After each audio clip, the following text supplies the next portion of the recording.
Hello friends, welcome to this class. So in this class we continue the chapter of electric field potential and potential energy. So we start with electric field and potential.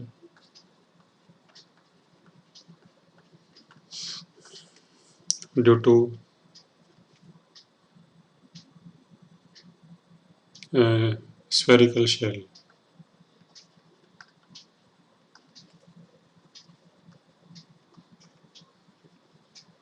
Due to spherical shell charged uniformly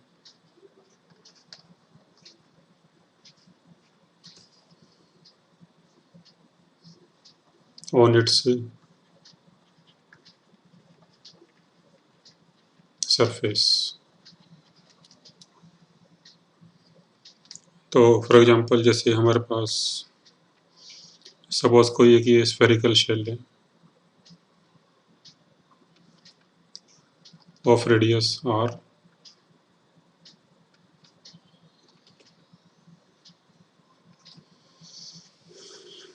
and its surface is given some charge. Say total charge on the surface is q and charge is uniformly distributed over its surface. तो फिर इसकी जो surface charge density यानी sigma, तो surface charge density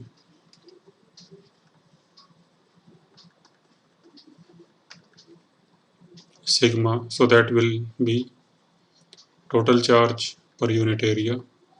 तो इसका surface area होता है 4 पाई r स्क्वायर.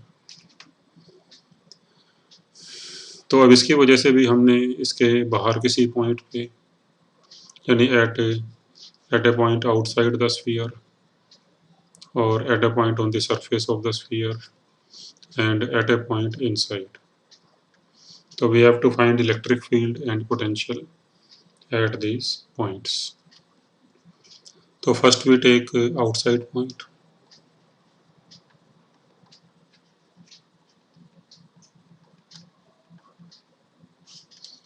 तो सपोज हम कोई एक ये पॉइंट ले लेते हैं जो कि सेंटर से डिस्टेंस r पे है suppose.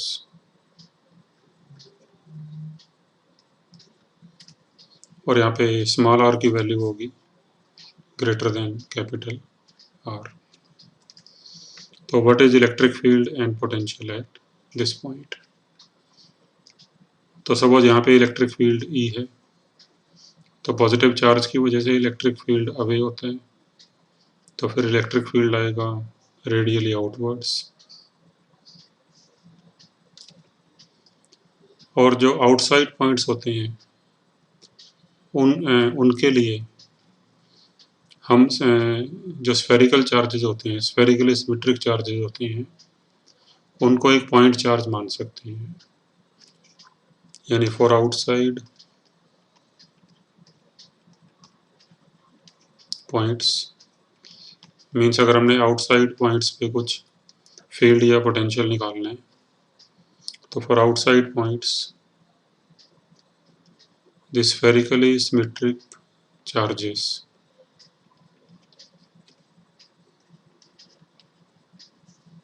spherically symmetric charges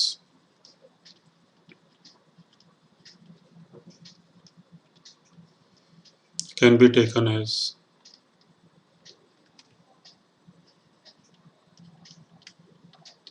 point charge, as if the whole charge is placed at its center. As if the whole charge is placed at its center. यानी हम अगर हमने इस पॉइंट पे इलेक्ट्रिक फील्ड या potential निकालना है, तो हम ये मान सकते हैं कि जैसे सारा चार्ज Q इसके सेंटर पे ही रखा हो, यानी हम इसको एक पॉइंट चार्ज की तरह मान सकते हैं। और फिर पॉइंट चार्ज के लिए इलेक्ट्रिक फील्ड का फार्मूला होता है KQ/R², और पोटेंशियल का फार्मूला होता है KQ/R। तो फिर इस पॉइंट पे इलेक्ट्रिक फील्ड इतना आ जाएगा और पोटेंशियल इतना आ जाएगा। तो अब ये तो हो गया आउटसाइड पॉइंट के लिए। अब आते हैं सरफेस पॉइंट पे।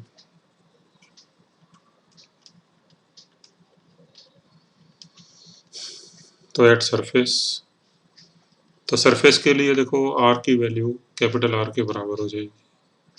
तो put small r equal to capital R, तो यहाँ पे पुट कर दो, तो फिर E की वैल्यू आ जाएगी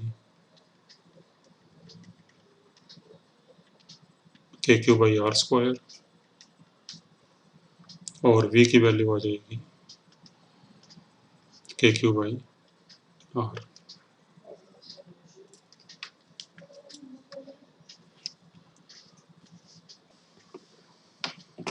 हम इसको इस फॉर्म में भी एक्सप्रेस कर सकते हैं, जैसे अगर इसको सिग्मा की फॉर्म में एक्सप्रेस करना हो तो यहाँ से Q की वैल्यू आएगी सिग्मा इंटू 4πr²। तो put the value of Q here, और K को पुट कर दो 1/4πε0, और Q को पुट कर दो sigma into 4πr² upon R²।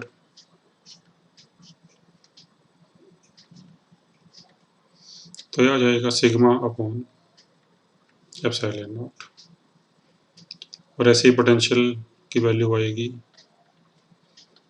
Sigma R upon ε0। Same तरीके से K की वैल्यू पुट करो और Q की वैल्यू पुट करो। And after that let us take inside point। तो अब मान लो सेंटर से यहाँ का डिस्टेंस स्मॉल r है। अब ये डिस्टेंस स्मॉल r मान लो।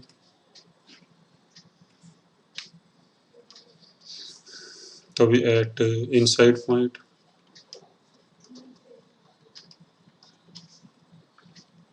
तो अभी इनसाइड पॉइंट के लिए small r becomes less than capital R।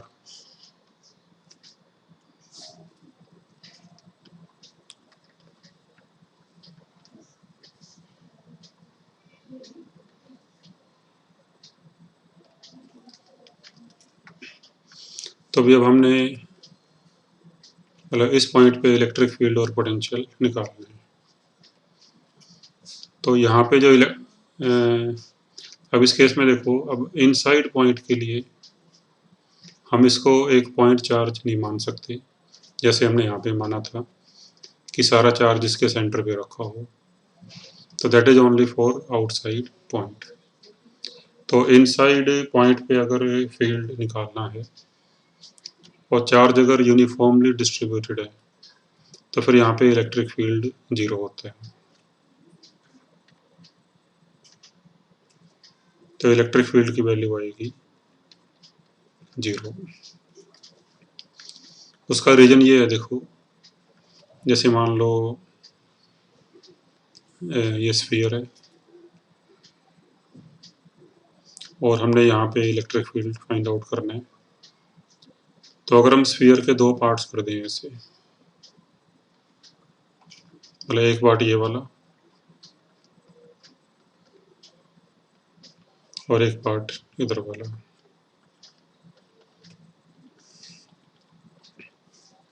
तो जो लेफ्ट साइड वाला पार्ट है इसकी वजह से इलेक्ट्रिक फील्ड यहाँ पे इस तरफ आएगा, और जो राइट साइड वाला पार्ट है इसकी वजह से इलेक्ट्रिक फील्ड इस तरफ आएगा, और दोनों आपस में कैंसिल हो जाते हैं। तो इस करके नेट फील्ड यहाँ पे 0 आता है। तो ये हम इंटीग्रेशन वगैरह से निकाल सकते हैं इसको, अगर प्रॉपर मेथड से करें इंटीग्रेशन से, तो फिर यहाँ पे इलेक्ट्रिक फील्ड 0 आ जाते हैं। इसका इंटीग्रेशन काफ़ी लंबा चौड़ा है, तो इसीलिए हम उसे अभी अवॉइड करेंगे। तो let us suppose that electric field at this point is 0 और पोटेंशियल की वैल्यू अंदर किसी पॉइंट पे वही होती है जो सरफेस पे होती है, यानी के क्यू अपॉन आर। तो ऐसा क्यों भाई कि why electric potential is same at every point inside and equal to the potential at the surface. तो देखो उसका रीजन ये है, जैसे हम जानते हैं कि ई होता है minus D V upon D R, और अगर ई जीरो हो जाए किसी रीजन में, if E equal to zero, तो फिर वी कांस्टेंट होगा, क्योंकि कांस्टेंट का डिफरेंशिएशन जीरो होता है। तो जैसे ही हम सरफेस से अंदर एंटर करते हैं तो अंदर इलेक्ट्रिक फील्ड जीरो हो जाता है। तो फिर जैसे ही हम अंदर एंटर करेंगे तो इलेक्ट्रिक फील्ड जीरो हो गया, और इलेक्ट्रिक फील्ड जीरो हो गया तो फिर पोटेंशियल जो है वो कांस्टेंट हो जाएगा, यानी फिर पोटेंशियल चेंज नहीं होगा। तो फिर जो पोटेंशियल सरफेस पे है वही पोटेंशियल अंदर किसी पॉइंट पे होगा। So that is the reason that potential at every point inside is same as the potential at the surface। ठीक है भी।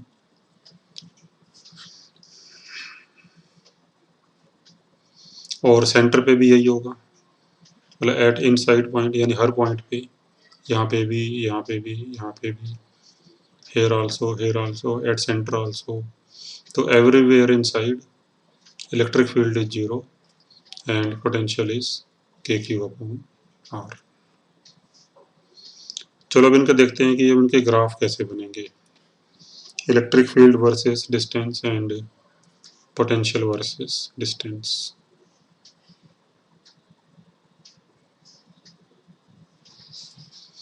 तो first we draw the graph of electric field versus distance.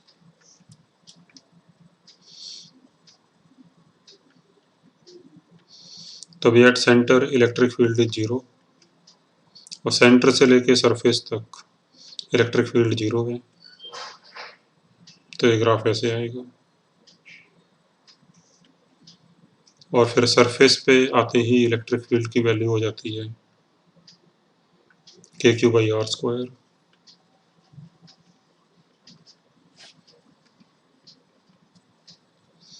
तो surface पे electric field इतना हो जाएगा, तो ग्राफ एकदम से ऊपर जाएगा।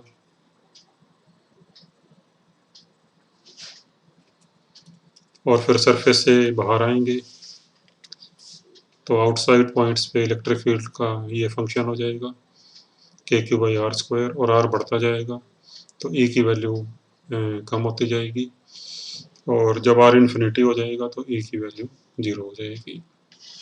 तो फिर ग्राफ ऐसे आएगा, इन्फिनिटी पे जाके जीरो हो जाएगा। इसके बाद अभी पोटेंशियल का ग्राफ।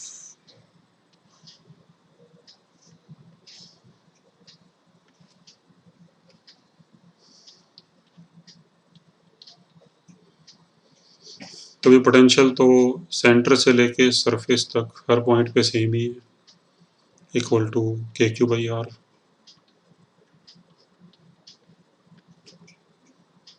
तो सेंटर से सरफेस तक ग्राफ स्ट्रेट लाइन आएगा ऐसे,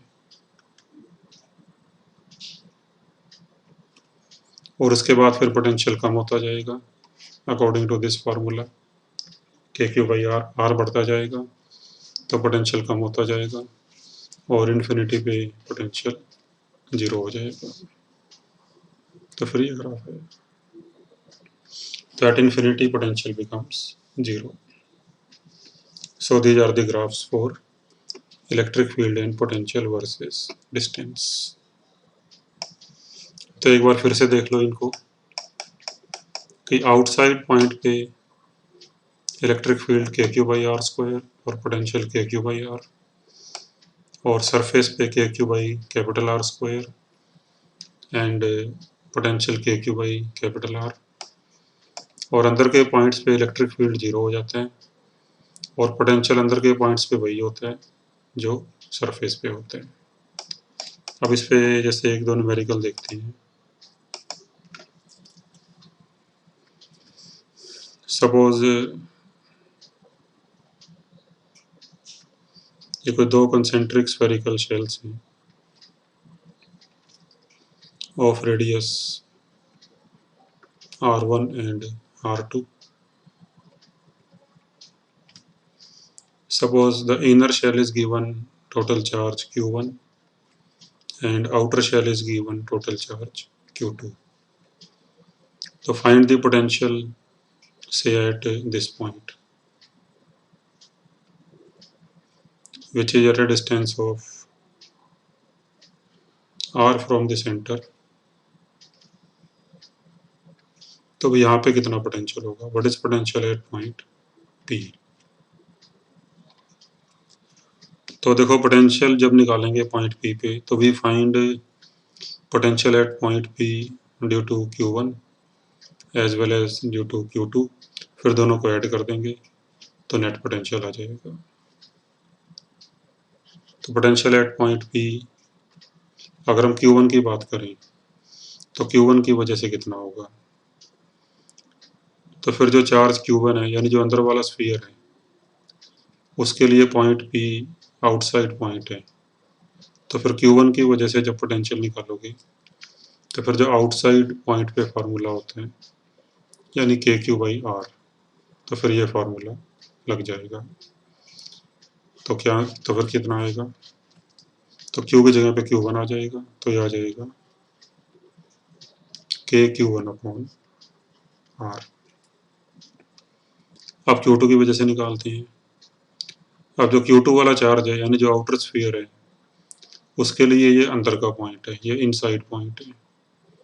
तो फिर Q2 की वजह से यहाँ पे पोटेंशियल वही होगा जो पोटेंशियल Q2 की वजह से खुद के सरफेस पे होगा, और Q2 की वजह से इसके खुद के सरफेस पे जो पोटेंशियल होगा वो होगा के क्यू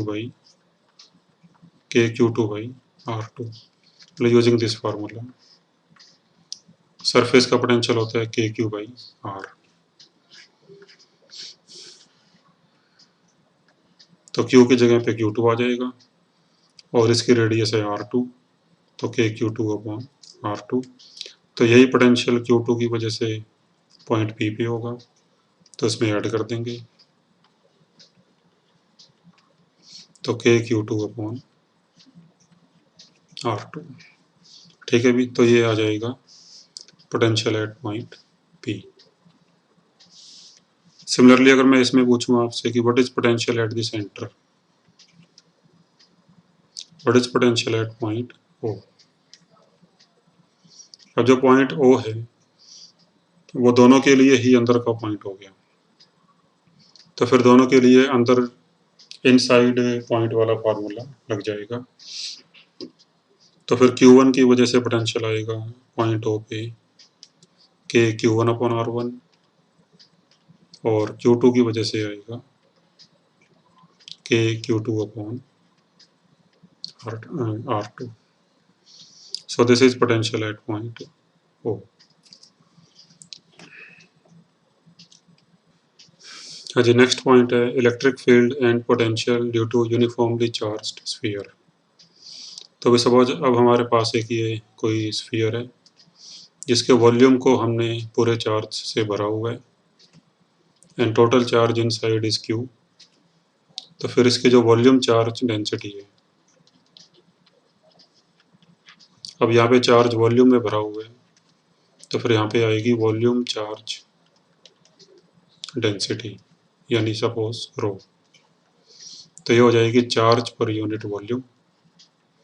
तो वॉल्यूम है इसका 4/3 पाई आर क्यूब,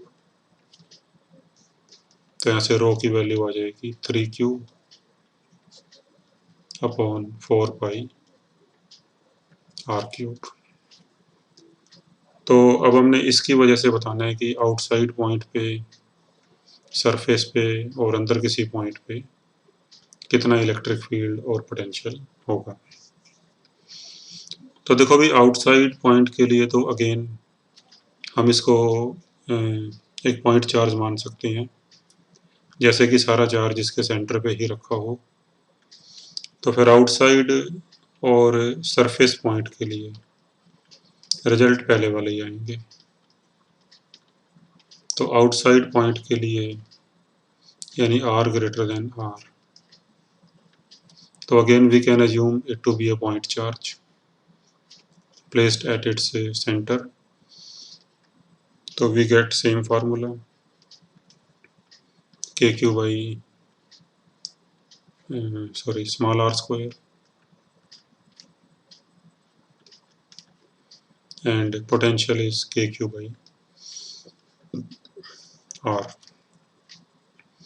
और सरफेस के लिए r को r पुट कर देंगे जैसे पहले किया था।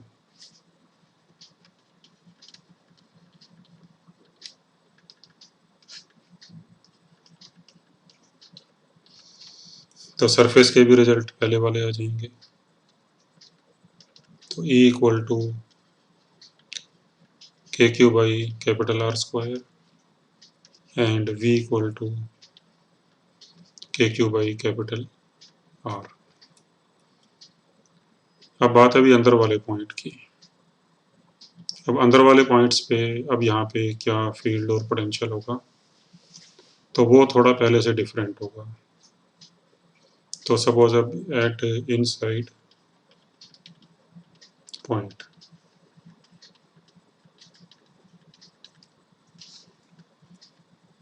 तो अब ये डिस्टेंस r मान लो।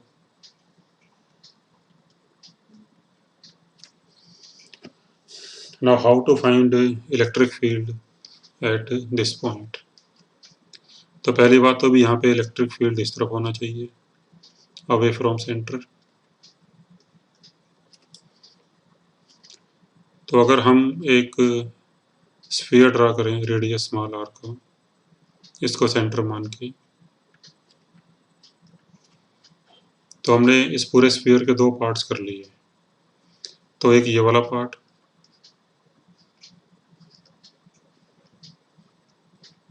और एक outer part. So let's say this is outer part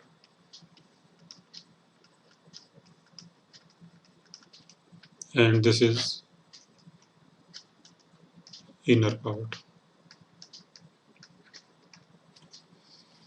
So let us find electric field at this point separately due to inner part and due to outer part. फिर दोनों को ऐड कर देंगे तो फिर हमारे पास नेट फील्ड आ जाएगा इस पॉइंट पे। अब जो आउटर पार्ट है भी, आउटर पार्ट की वजह से यहाँ पे इलेक्ट्रिक फील्ड 0 हो जाएगा। तो इलेक्ट्रिक फील्ड विल बी 0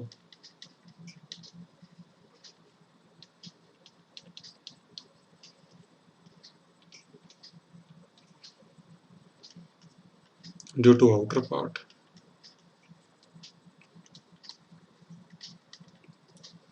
इसका रीजन ये है कि अभी हमने पीछे किया था कि अंदर के पॉइंट्स पे इलेक्ट्रिक फील्ड 0 होता है। At inside point electric field is 0। और आउटर पार्ट के लिए ये अंदर का पॉइंट हो गया, जो ये इस पॉइंट को मैं P मान लेता हूँ। तो point P is inside point for the outer part. और इनसाइड पॉइंट पे इलेक्ट्रिक फील्ड 0 होता है। सो इस वजह से आउटर पार्ट की वजह से यहाँ पे इलेक्ट्रिक फील्ड 0 हो जाएगा। और अब बचा इनर पार्ट। तो इस पे चार्ज अगर Q मान ले इनर पार्ट पे,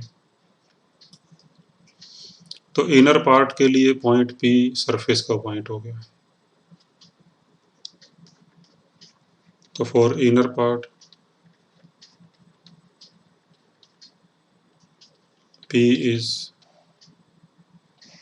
like a surface point.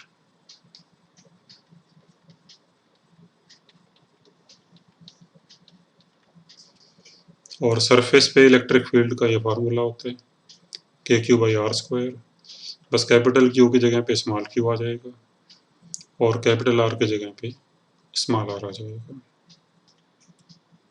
तो फिर ई की वैल्यू हो जाएगी K Q upon small R square. अब ये क्यू की वैल्यू हमें निकालनी पड़ेगी, तो क्यू की वैल्यू आएगी यानी charge in this inner part, तो फिर वो हो जाएगी density into volume of this part. तो density into volume of inner part, तो रो की वैल्यू है 3q upon 4 pi are cube,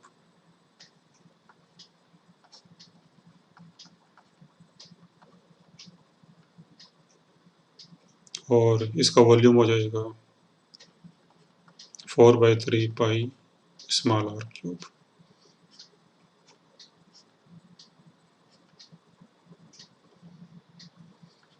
तब यहाँ से q की वैल्यू आ जाएगी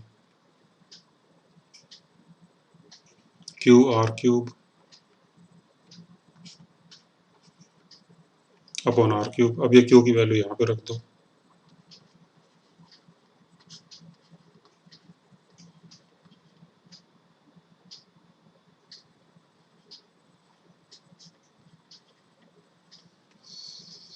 ये आर स्क्वायर कट के ऊपर एक आर बचेगा, तो ई की वैल्यू आ जाएगी K Q R upon R cube.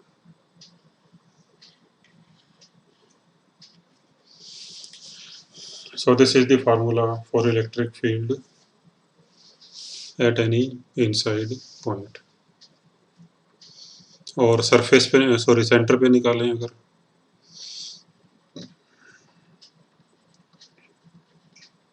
तो सेंटर के लिए आर 0 हो जाएगा, तो आर को 0 पुट करोगे तो ई की वैल्यू 0 आ जाएगी। तो अभी इनसाइड पॉइंट्स पे जो इलेक्ट्रिक फील्ड है, you can see that electric field is directly proportional to small R. तो सेंटर पे 0 होगा और सेंटर से सरफेस तक जाते जाते बढ़ता जाएगा और सरफेस पे मैक्सिमम होगा। फिर सरफेस के बाहर निकलेंगे, फिर तो इलेक्ट्रिक फील्ड डिक्रीज करता जाएगा और सेंटर से सरफेस तक इलेक्ट्रिक फील्ड जो है वो लीनियरली वेरी करेगा, तो graph will be a straight line. तो अगर हम ई वर्सेज आर ग्राफ ड्रा करें यहाँ पे,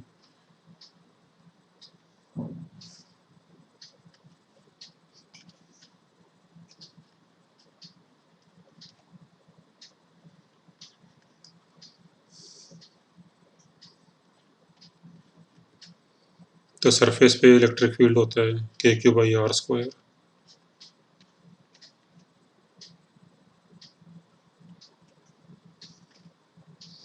तो सेंटर से सरफेस तक ग्राफ स्ट्रेट लाइन होगा, बढ़ता जाएगा फील्ड और उसके बाद घटता जाएगा और इन्फिनिटी पे जाके 0। तो इस टाइप का ग्राफ आएगा ये।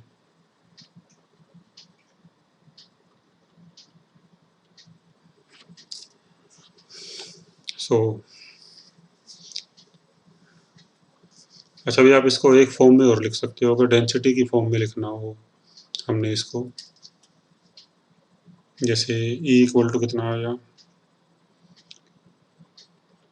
तो के को पुट कर दो 1/4 पाई एप्सिलॉन नॉट और क्यू को पुट कर दो density into volume into R upon R cube. तो आर क्यूब कैंसिल हो गया, 4 पाई कैंसिल हो गया, तो यहाँ से ई की वैल्यू आएगी rho R upon 3 epsilon naught. So this is also the formula for electric field at inside point। अब इसके बाद अभी पोटेंशियल कितना होगा इनसाइड पॉइंट पे। तो what is potential at point P. तो पोटेंशियल निकालने के लिए भी हम यही टेक्निक लगाएंगे कि first we find potential due to outer part, then due to inner part, और फिर दोनों को ऐड कर देंगे तो नेट पोटेंशियल आ जाएगा। देखो इलेक्ट्रिक फील्ड तो केवल इनर पार्ट की वजह से ही था, आउटर पार्ट की वजह से इलेक्ट्रिक फील्ड जीरो होगा, लेकिन जो पोटेंशियल है वो दोनों पार्ट्स की वजह से आएगा, आउटर पार्ट की वजह से भी और इनर पार्ट की वजह से भी।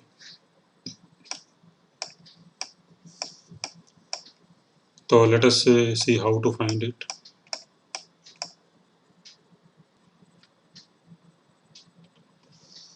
तो potential at inside point.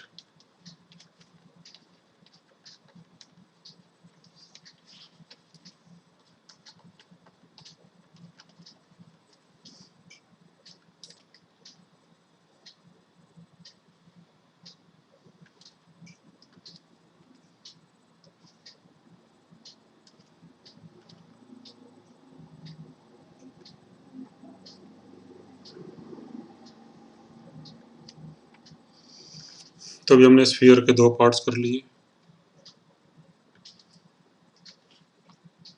So this is inner part and this is our outer part.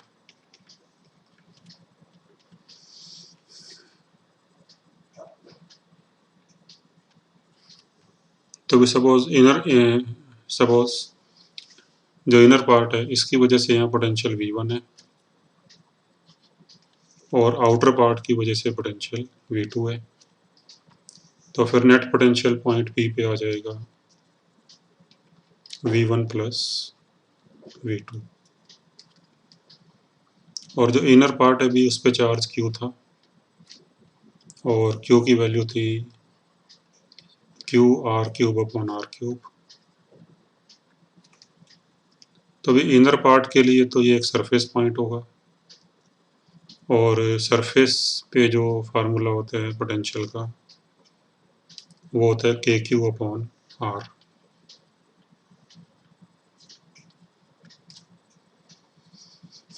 तो फिर जो इनर चार्ज है इसकी वजह से पोटेंशियल पॉइंट P पे ये आ जाएगा और ये Q की वैल्यू पुट कर दो यहाँ पे।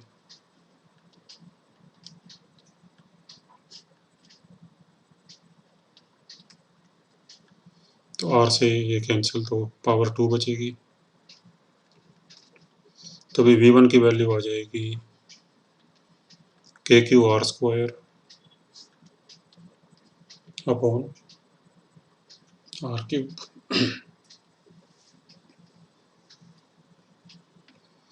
Now let us see how to find the potential at point P due to outer part।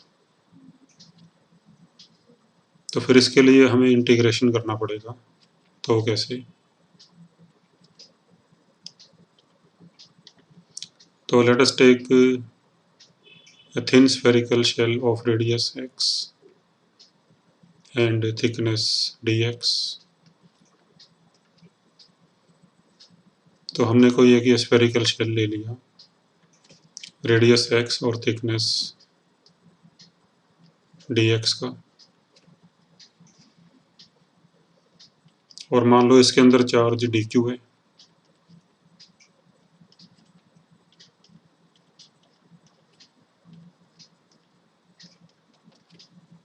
Suppose charge inside is dq।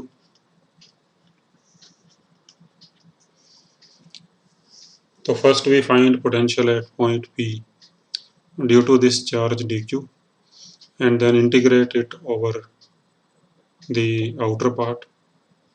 और आउटर पार्ट में जो x की लिमिट आएगी वो आएगी स्मॉल r से कैपिटल R।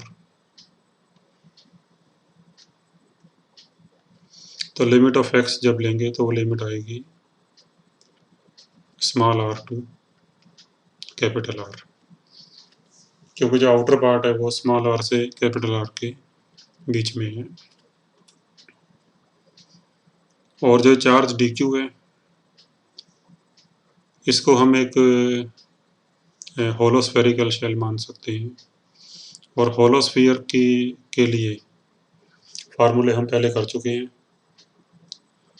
तो जो चार्ज डी क्यू है, इसके लिए जो पॉइंट पी है वो अंदर का पॉइंट हो जाएगा, और अंदर के पॉइंट पे पोटेंशियल वही होता है जो खुद के सरफेस पे होता है। तो फिर जो ये मतलब एक हमने स्फेरिकल शेल लिया है जिस पे चार्ज डी क्यू है, तो फिर इसकी वजह से खुद के सरफेस पे जो पोटेंशियल होगा वो होगा के डी क्यू अपॉन एक्स, यानी इसके खुद के सरफेस पे जो पोटेंशियल होगा डी क्यू चार्ज की वजह से, और यही पोटेंशियल इसकी वजह से पॉइंट पी पे भी होगा। तो मान लो ये पोटेंशियल है डी वी टू, तो due to thin spherical shell of radius x at point P. So this is potential at point P due to thin spherical shell of radius x. और फिर इसको इंटीग्रेट कर दोगे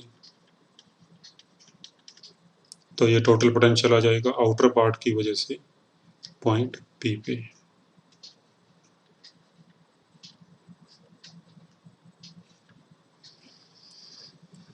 अब D Q की value हम निकाल लेते हैं।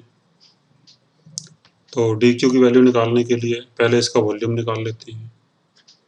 इसका वॉल्यूम आएगा एरिया इंटू थिकनेस, और इसका सरफेस एरिया होगा 4πx², और फिर इसके अंदर जो चार्ज आएगा वो चार्ज आएगा डेंसिटी इंटू वॉल्यूम। तो डी क्यू हो जाएगा डेंसिटी इंटू वॉल्यूम। तो डेंसिटी होती है 3Q upon 4πr³ into volume 4πx² तो 4π कैंसिल हो गया,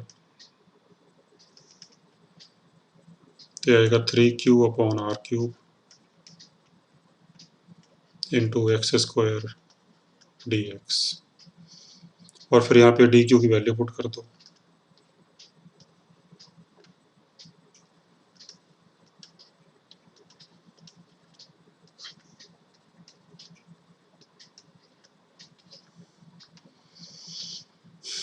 तो एक x कैंसिल, और x की लिमिट आएगी स्मॉल r से कैपिटल R।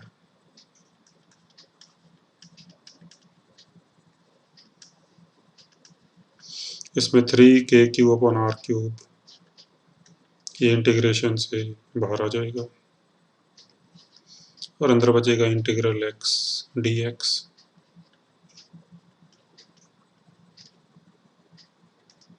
और इसका इंटीग्रेशन हो जाएगा x²/2, और फिर लिमिट्स डाल के ये रिजल्ट आ जाएगा।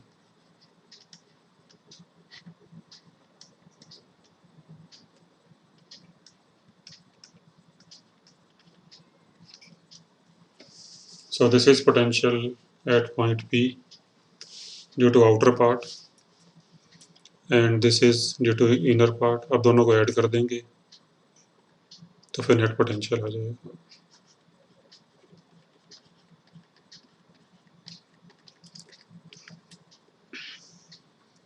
तो जब इन दोनों को ऐड करोगे तो KQ/r³ कॉमन आ जाएगा,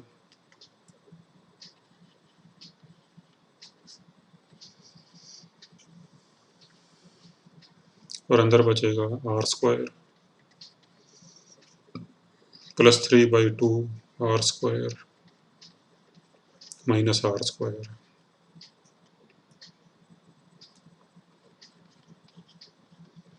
और फिर इसको फाइनली सिंप्लीफाई करके you will get this result।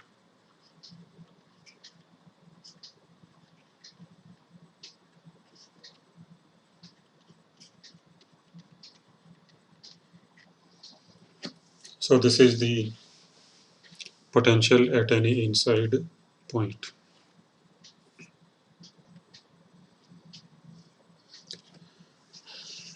और भी अगर सेंटर पे निकालना हो कि सेंटर पे कितना पोटेंशियल होगा,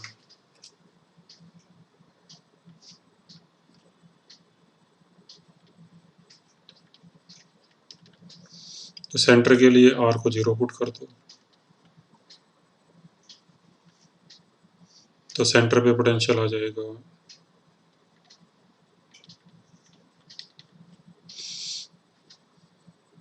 आर को 0 पुट कर देंगे तो आएगा 3/2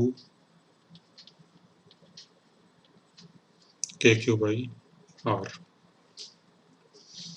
तो सेंटर पे जो पोटेंशियल है that is 3/2 times the potential at the surface. तो यानी सेंटर पे पोटेंशियल मैक्सिमम है, तो सेंटर से सरफेस पे जाएंगे तो पोटेंशियल कम होता जाएगा, और सरफेस से बाहर जाएंगे तो भी पोटेंशियल कम होता जाएगा, बट फंक्शन दोनों का अलग अलग है। सेंटर से सरफेस का ये फंक्शन है, और सरफेस के बाहर मतलब सरफेस से लेकर इन्फिनिटी तक पोटेंशियल का ये फंक्शन होगा।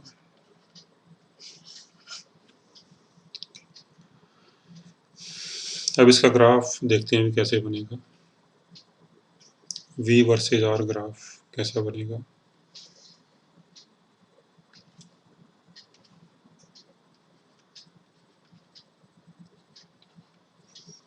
तो भी सेंटर पे पोटेंशियल है 3/2 KQ/R, और सरफेस पे पोटेंशियल है KQ/R।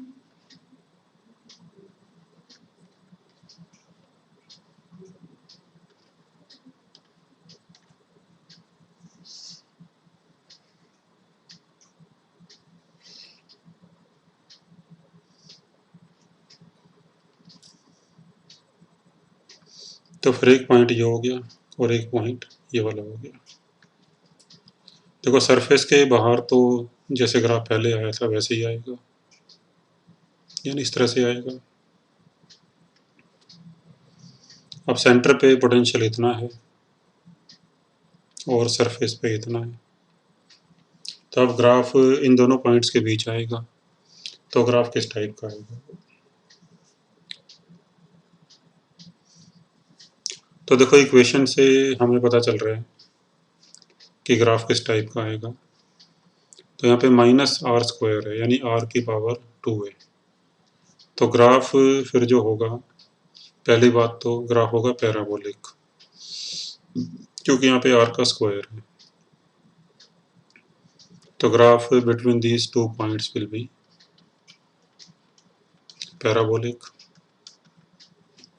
पैराबोलिक किस टाइप का होगा, अब क्योंकि r² का कोफिशिएंट नेगेटिव है, तो फिर ग्राफ होगा पैराबोला डाउनवर्ड्स लाइक दिस। तो ऐसा ग्राफ होगा। So this is the graph for potential versus distance graph। अच्छा, अभी इसके अलावा हम इनसाइड पॉइंट पे पोटेंशियल एक तरीके से और निकाल सकते हैं इंटीग्रेशन वाले मेथड से।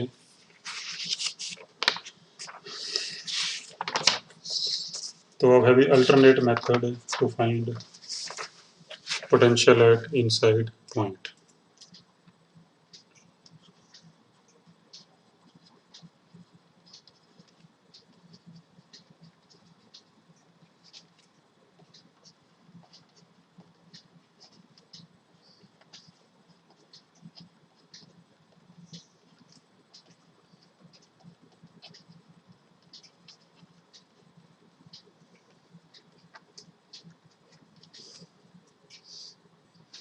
तो जैसे ये हमने पॉइंट P पे पोटेंशियल निकालना है, पॉइंट 1 पे पोटेंशियल निकालना है, तो मान लो यहाँ पोटेंशियल Vp है और सरफेस का पोटेंशियल हमें मालूम है V0, ये होता है KQ/R।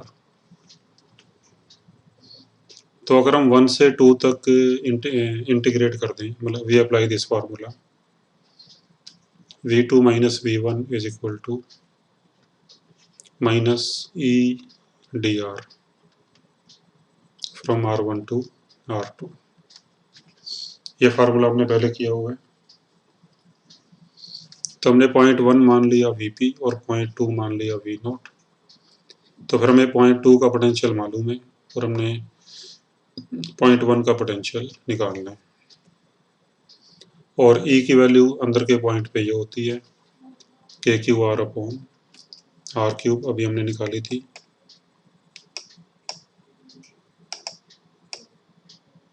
तो electric field eight inside point is this KQR upon R cube.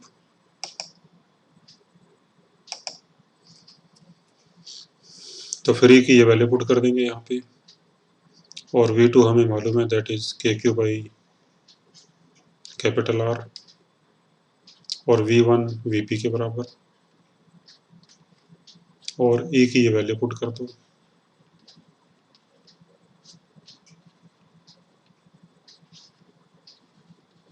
और लिमिट आ जाएगी R1 से R2, तो R1 R हो जाएगा और R2 कैपिटल R।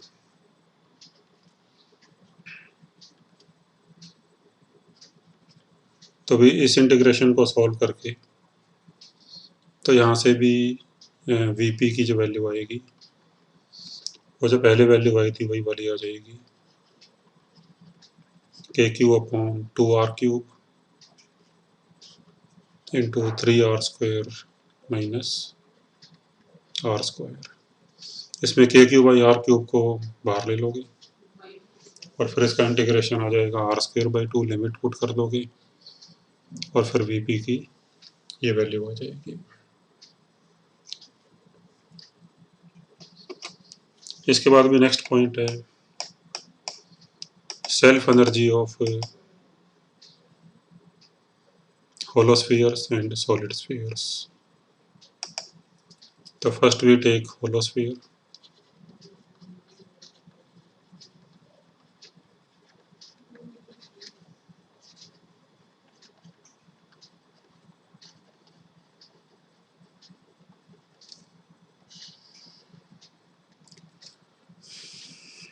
तो जैसे मान लो कि ये कोई hollow sphere है which is uniformly charged, total charge इसके ऊपर Q है।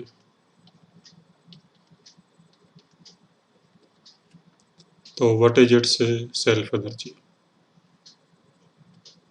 तो अब इसकी सेल्फ एनर्जी क्या होगी। तो यहाँ पे सेल्फ एनर्जी का मतलब है कि मान लो शुरू में अगर इस पे कोई चार्ज नहीं था, तो इन सारे चार्जेस को इन्फिनिटी से यहाँ तक लाने में हमने कितना वर्क किया। तो that work will be stored in the form of self energy. ये भी एक तरह की पोटेंशियल एनर्जी ही है। तो चलो फिर मान लेते हैं कि शुरू में इस पे कोई चार्ज नहीं था और हम इन्फिनिटी से धीरे धीरे चार्ज लाना शुरू करते हैं और किसी टाइम तक इस पे चार्ज स्मॉल Q ला चुके हैं। तो फिर उस टाइम पे इसका पोटेंशियल होगा सपोज V, और V की वैल्यू होगी KQ बाई कैपिटल R। और फिर फर्दर DQ चार्ज और लेके आते हैं इन्फिनिटी से इसके सरफेस तक। तो फिर इस DQ चार्ज को लाने में हमें जो वर्क करना पड़ेगा वो हो जाएगा charge DQ into final potential which is V minus initial potential, यानी पोटेंशियल एट इन्फिनिटी, और वो जीरो मानते हैं। तो आ जाएगा DQ इंटू V की वैल्यू पुट कर दो, तो आ जाएगा KQ upon R into DQ and integrating both sides. और Q की लिमिट आ जाएगी 0 से कैपिटल Q, तो K अपॉन R तो इंटीग्रेशन से बाहर आ जाएगा। और क्यू का इंटीग्रेशन हो जाएगा क्यू स्क्वायर अपॉन 2 और लिमिट डाल के आ जाएगा कैपिटल क्यू स्क्वायर अपॉन 2। फिर आप के की वैल्यू पुट कर सकते हो 1/4 pi epsilon naught.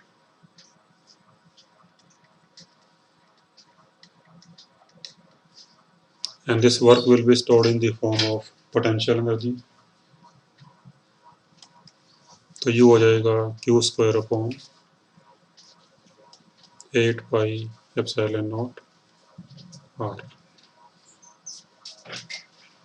So this is formula for the self energy of hollow sphere।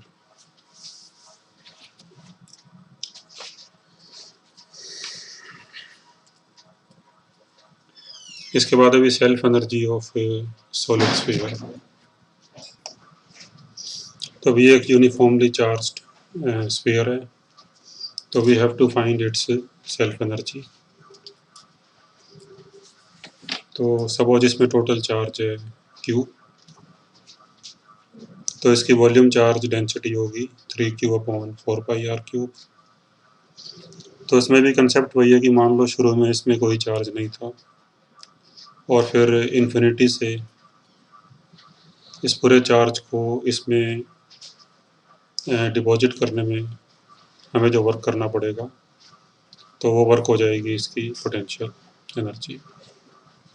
तो चलो मान लेते हैं कि शुरू में इसमें कोई चार्ज नहीं था और हम इन्फिनिटी से धीरे धीरे चार्ज लाना शुरू करते हैं और सपोज किसी टाइम तक हम इसमें रेडियस r तक चार्ज फिल कर चुके हैं।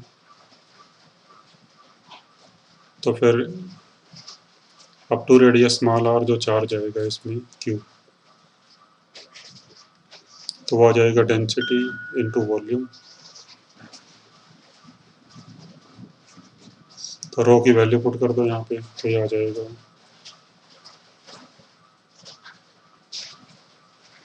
QR³ और फिर DQ चार्ज और लेके आए। अच्छा, जब यहाँ पे चार्ज Q ला चुके हैं तो यहाँ का जो पोटेंशियल होगा V, तो पोटेंशियल यहाँ का हो जाएगा KQ/r। और फिर DQ चार्ज और लेके आ रहे हैं और वो DQ चार्ज हमने इसके चारों तरफ डिपॉजिट कर दिया और जो ये चार्ज DQ है अभी ये हमने इसके चारों तरफ बिखेर दिया so that its radius increases by dr। तो फिर DQ की वैल्यू क्या होगी, तो DQ हो जाएगा डेंसिटी इनटू इसका वॉल्यूम और इसका वॉल्यूम आएगा एरिया इनटू थिकनेस और एरिया इसका 4πr² और थिकनेस dr। तो अब अगर ये रो की वैल्यू यहाँ पुट कर दो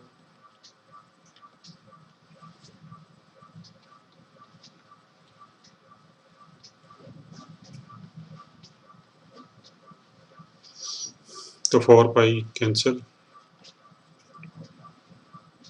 तो आएगा 3Q/r³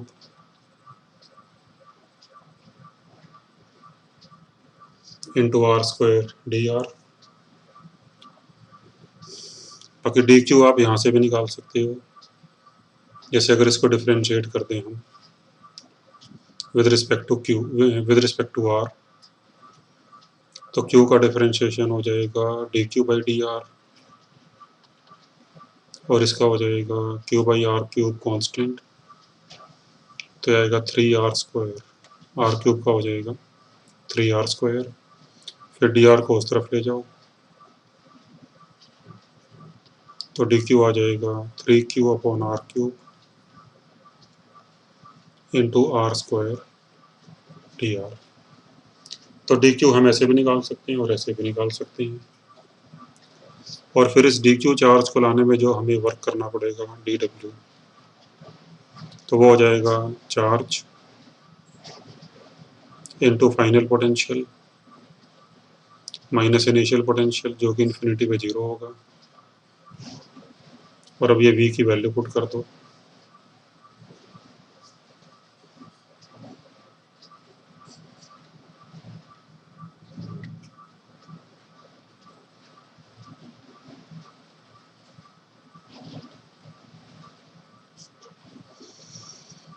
और अब इसमें Q और dQ की वैल्यू भी पुट कर दो। तो अब ये वैल्यूज पुट करके इतना आ जाएगा। Now integrating both sides, R की लिमिट 0 से R, तो ये W आ जाएगा 3KQ² अपॉन R की पावर 6, और ये आएगा R की पावर 5 अपॉन 5 इंटीग्रेशन करने के बाद और लिमिट पुट करने के बाद। तो ये कट के एक R की एक पावर बचेगी, ये आ जाएगा 3KQ² अपॉन 5R, और अगर K की वैल्यू पुट कर दो 1/4 पाई एप्सिलॉन नॉट, तो आएगा 3Q² upon 20 pi epsilon naught R, और फिर ये वर्क पोटेंशियल एनर्जी की फॉर्म में स्टोर हो जाएगा, यानी सेल्फ एनर्जी की फॉर्म में स्टोर हो जाएगा। तो self energy equal to 3Q² upon 20 pi epsilon naught R। तो फाइनली आंसर आ गया इसका। So this is self energy of uniformly charged sphere, and this is self energy of hollow charged sphere. तो एक छोटा सा क्वेश्चन लेते हैं अभी। जैसे मान लो अब हमने पीछे किया था कि अगर 2 पॉइंट चार्जेस हैं सेपरेशन R पे, तो इनकी जो पोटेंशियल एनर्जी होती है ये होती है KQ1 Q2 अपॉन R। अब सपोज पॉइंट चार्जेस की वजह से, पॉइंट चार्जेस की बजाय हमारे पास ये 2 स्फेरिकल चार्जेस हैं, दोनों होलो है मान लो। एक की रेडियस है R1, दूसरे की रेडियस है R2। इस पे टोटल चार्ज है Q1, इस पे टोटल चार्ज है Q2, और दोनों के सेंटर के बीच का डिस्टेंस है स्मॉल r। तो what is total energy of this system?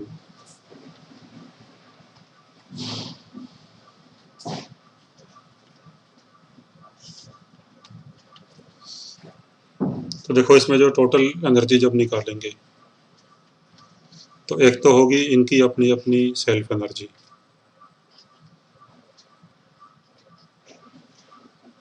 और एक होगी इन दोनों की आपस में जो इंटरेक्शन एनर्जी है, जैसे ये वाली एनर्जी है, जैसे Q1 Q2 का जो इंटरेक्शन है उसकी वजह से ये एनर्जी होगी। तो फिर यहाँ पे 2 तरह की एनर्जी होगी, U self and U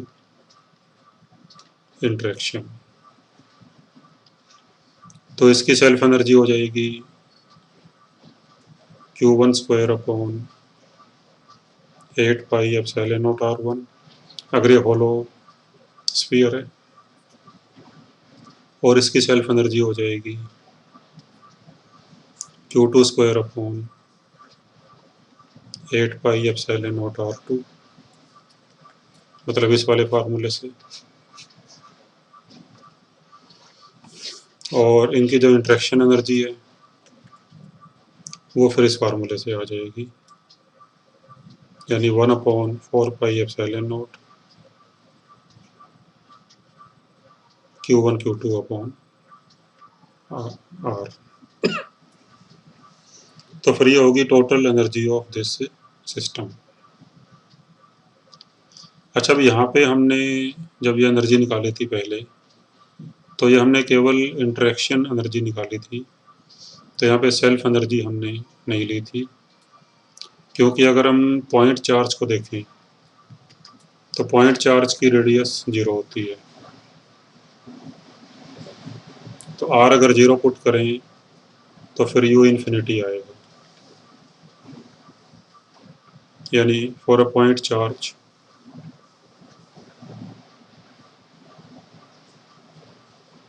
self energy is infinity.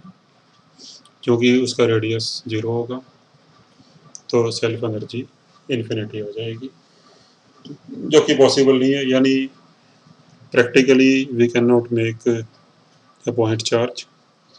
So point charge is just a theoretical concept, an idealized concept.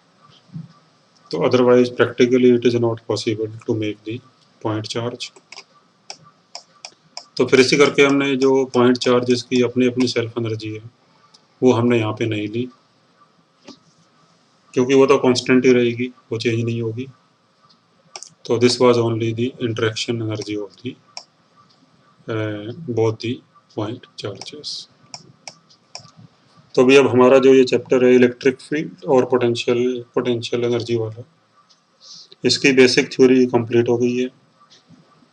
तो इसके अगले वीडियो में फिर हम जो हैं इसके ऊपर बेस्ड कुछ न्यूमेरिकल्स करेंगे। तब तक आप लोग भी असाइनमेंट वगैरह से अपनी न्यूमेरिकल ट्राई करके रखो। तो in the next video we will do some numericals. Okay, thank you very much.